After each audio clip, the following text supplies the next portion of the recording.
अधीनता या समर्पित या समर्पण, ये एक ऐसा गुण है, ऐसा शब्द है जो हम विश्वासियों को और भी सीखने की जरूरत है।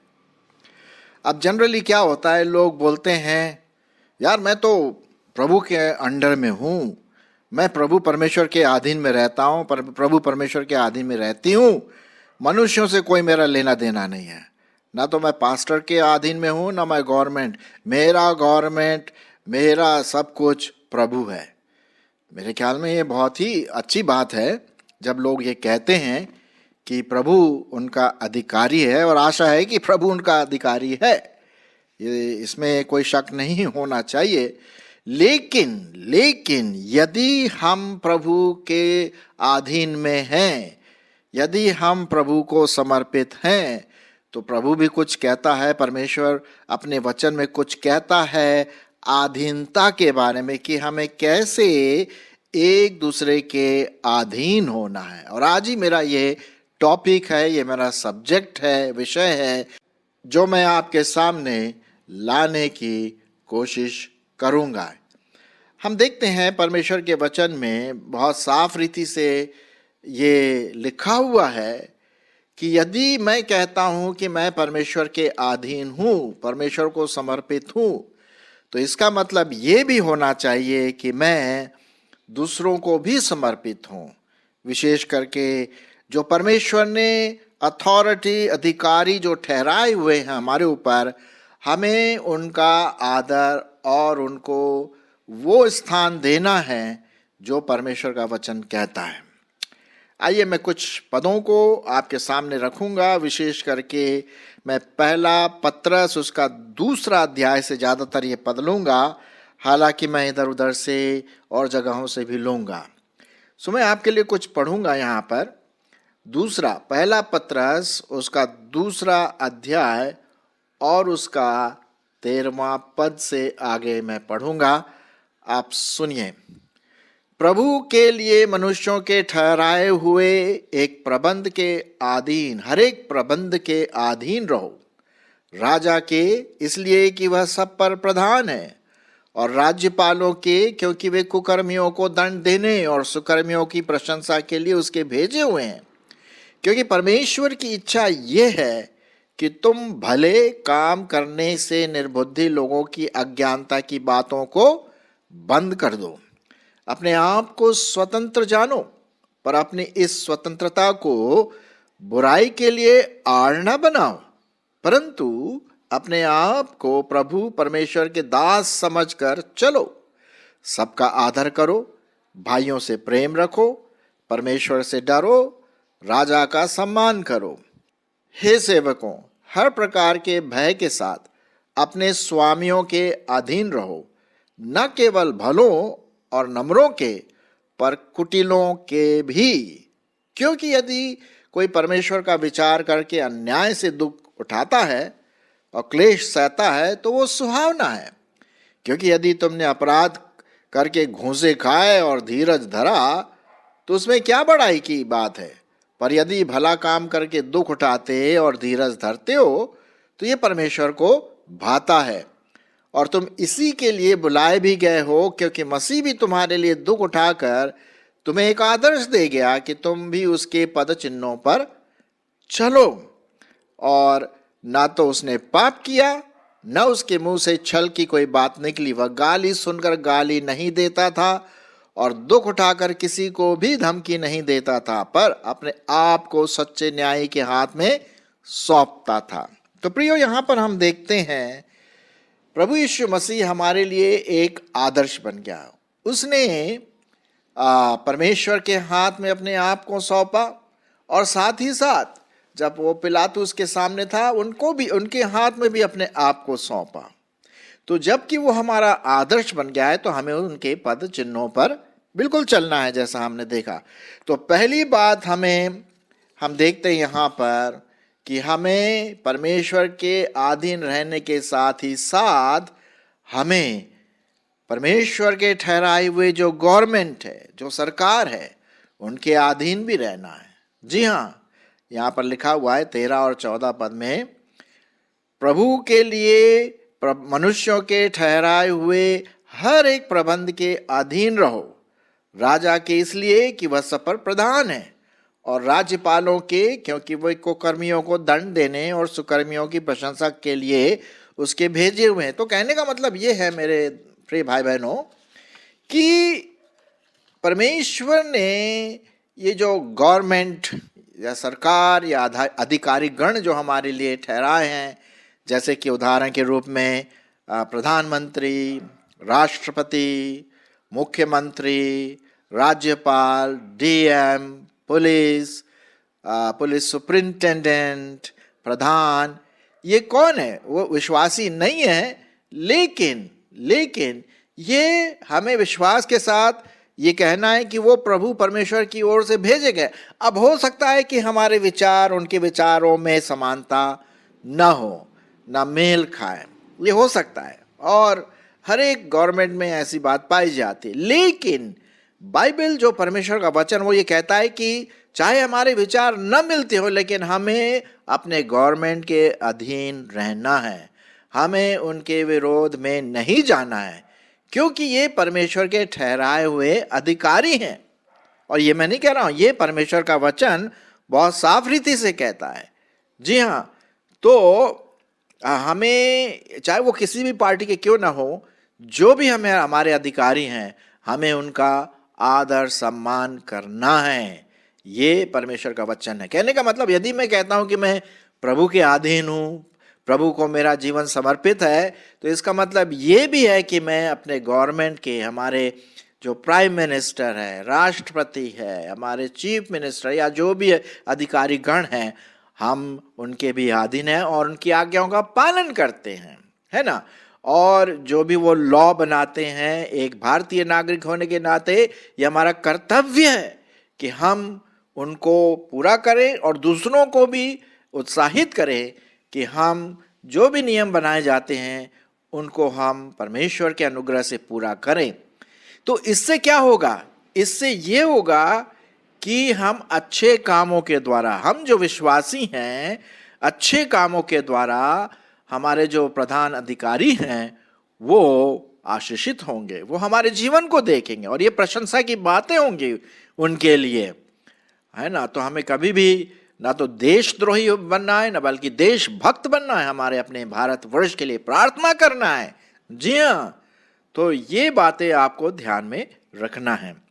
फिर दूसरी बात हम देखते हैं कि हमें अपने, क्या लिखा हुआ है, जो हमारे ऊपर स्वामी हैं, जो हम पर अधिकारी ठहराए गए हैं। अब हो सकता वो माँ बाप के रूप में हो, अभिभावक के रूप में हो सकता वो चर्च के अधिकारी के रूप में हो, पास्टर के रूप में हो, या हो सकता एल्डर्स जो प्राचीन है, चर्च के जो अगुवे हैं वो हो सकते हैं। तो हमें उनके भी अधीन रहना। हम ये नहीं कह सकते भाई मैं तो प्रभु के अधीन हूँ, मैं पास्टर को कुछ नहीं समझता, अरे मैं एल्डर को कुछ नहीं, या जो अगुवे हैं उनको मैं कुछ नहीं समझता। गलत है, ये गलत है। यदि मैं किसी चर्च में जाता हूँ तो मुझे उनको पूरा आदर देना है, चाहे वो मेरे विचार से अलग विचार रखते हैं, वो बात अलग है। लेकिन अगर वो मेरे पास्टर हैं, यदि वो मेरे अभिभावक है, चाहे वो शारीरिक रूप से या आत्मिक रूप से, उनका मुझे आदर करना है और उनके अधीन रहना है। मैं आपके लिए पढ़ूंगा 17 और 18 पद, सुनिए क्या लिखा हुआ है। सबका आदर करो, सबका आदर करो, भाइयों से प्रेम रखो, अरे परमेश्वर से डरो। जी हाँ, परमेश्वर का भय रखो। यदि हम परमेश्वर का भय रखेंगे तो ये अपने आप आना चाहिए। राजा का सम्मान करो, और लिखा क्या है 18 पद सुनिए क्या लिखा हुआ है। हे सेवकों, हर प्रकार के भय के साथ अपने स्वामियों के अधीन रहो, न केवल भलों और नम्रों के पर कुटिलों के भी, वो लोग भी जो शायद उतना अच्छा काम न करते हो। जब तक वो मेरे अधिकारी हैं, जब तक वो मेरे स्वामी हैं, मुझे उनके अधिकार में रहना है। हमारे विचार अलग हो सकते हैं, वो बात अलग है।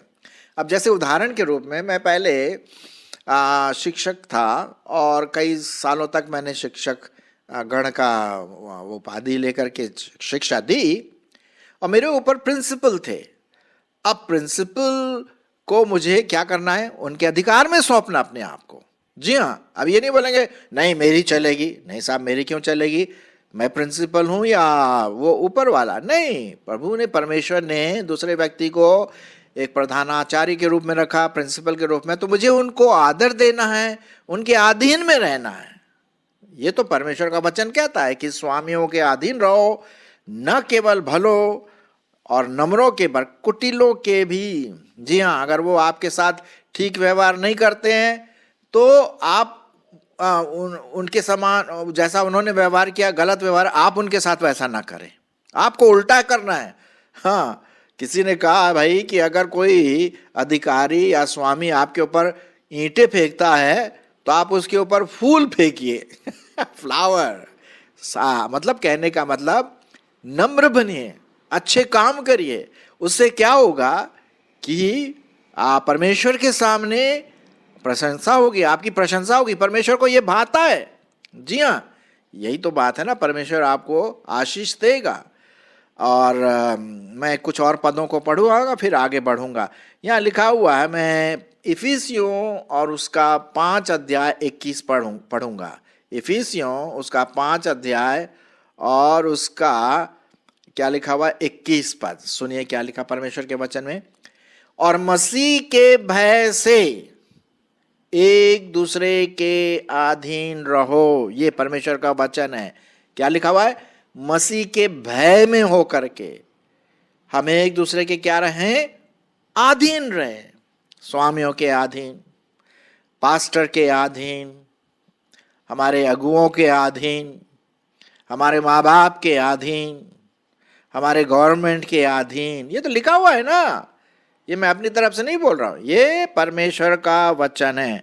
और जैसे मैंने शुरुआत में कहा, हमारे विचार हो सकता है मेल ना खाएं, वो अलग चीज है, उसको आप नम्रता से बता सकते हैं कि भाई साहब, बहन जी, प्रिंसिपल साहब, मेरा अपना विचार ये है, लेकिन वो नम्रता से आदर के साथ बता सकते हैं, लेकिन उनके अधीन रहना है, फुल स्टॉप। अच्छा, और भी मैं पदों को आपके लिए पढ़ूंगा। और पाया जाता है कि इब्रानियों उसका 13वां अध्याय 17 पद, इब्रानियों उसका 13वां अध्याय और उसका 17 पद, क्या लिखा हुआ है, अपने अगुओं की मानो।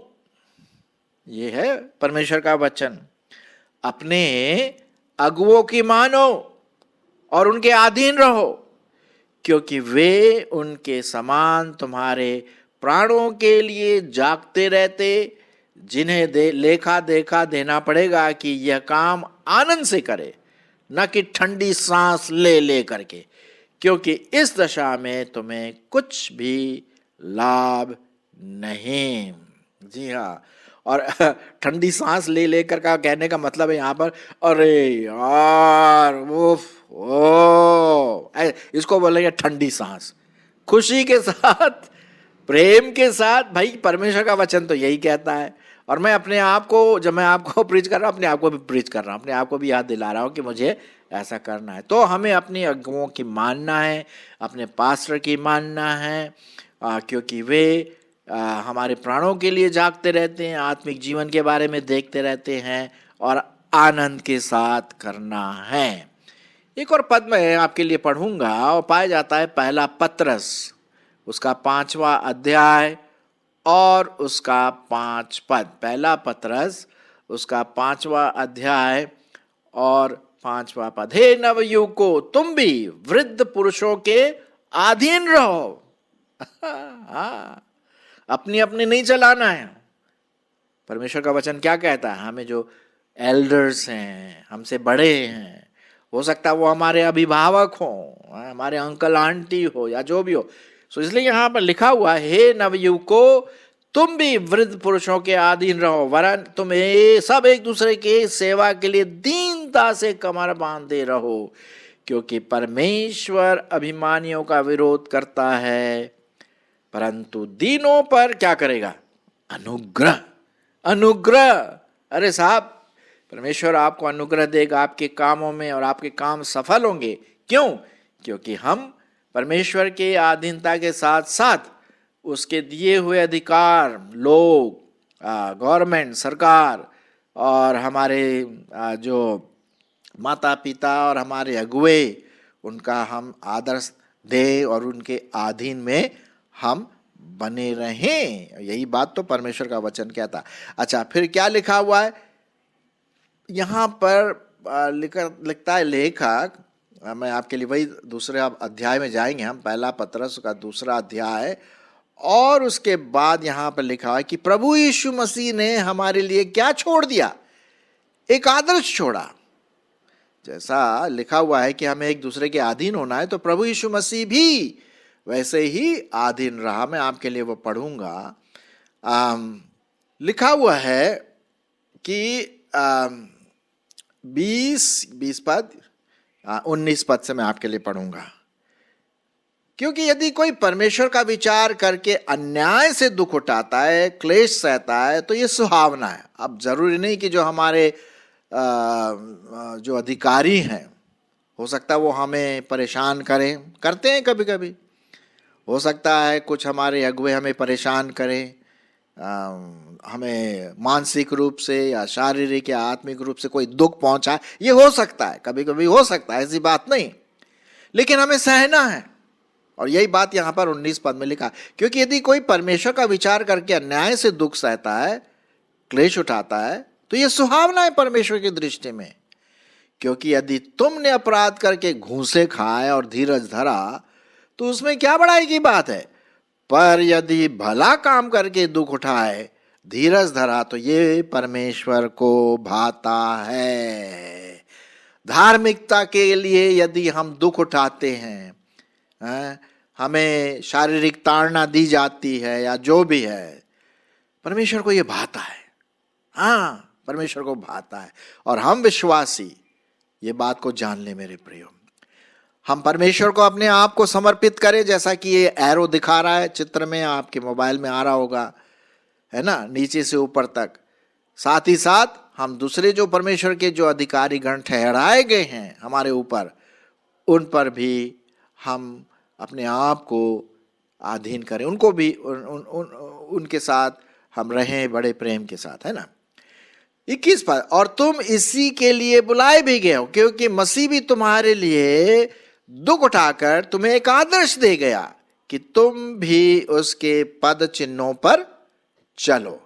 ना तो उसने पाप किया और ना उसके मुंह से छल की कोई बात निकली। अब याद होगा आपको प्रभु यीशु मसीह को जब वो पिलातुस के सामने, और बड़े बड़े जो अधिकारी गण थे रोमन साम्राज्य के, उसके सामने खड़े थे, उल्टी सीधी बातें बोल रहे थे, गाली गलौज दे रहे थे, उसके मुंह से कोई छल की बात नहीं निकली। उसने गाली के बदले गाली नहीं दिया। 23 पद में यही पढ़ते, वो गाली सुनकर गाली नहीं देता था और दुख उठाकर किसी को भी धमकी नहीं देता था। देखिए, तो यही तो बात है। बल्कि किसी ने, एक अधिकारी ने उसको थप्पड़ भी मारा, फिर भी प्रभु ने कुछ नहीं कहा। ये तो प्रभु यीशु मसीह हमारे लिए क्या बन गया? आदर्श बन गया। और हमें वो उस पर, उसके पद चिन्हों पर चलना है। तो वो गाली सुनकर गाली नहीं देता था और दुख उठाकर किसी को भी धमकी नहीं देता था, पर अपने आप को सच्चे न्यायी के हाथ में सौंप देता था, परमेश्वर के हाथ में सौंप दिया। वो हमारे ही पापों को अपनी देह पर लिए हुए क्रूस पर चढ़ गया, जिससे हम पापों के लिए मरकर धार्मिकता के लिए जीवन बिताए। उसी के मार खाने से तुम क्या हुए? चंगे हुए। तो मेरे प्रियो, आज हमने देखा कि हम प्रभु के अधीन तो रहें, ये तो पहली बात है, उसमें तो कोई शक की बात नहीं है। परमेश्वर हमारा अधिकारी है, होल सोल, पूरा बॉस है, हमारा लॉर्ड है प्रभु परमेश्वर। लेकिन उसके साथ साथ ये हम कह नहीं सकते कि मैं दूसरों के अधीन नहीं रहूंगा, मनुष्यों के अधीन नहीं रहूंगा, अधिकारियों के अधीन नहीं रहूंगा, चर्च अगुओं के अधीन नहीं, नहीं, नहीं, नहीं। परमेश्वर का वचन कहता है, यदि तुम मेरे अधीन हो तो मेरे द्वारा ठहराए गए जो अधिकारी हैं उनके भी तुम्हें अधीन रहना है।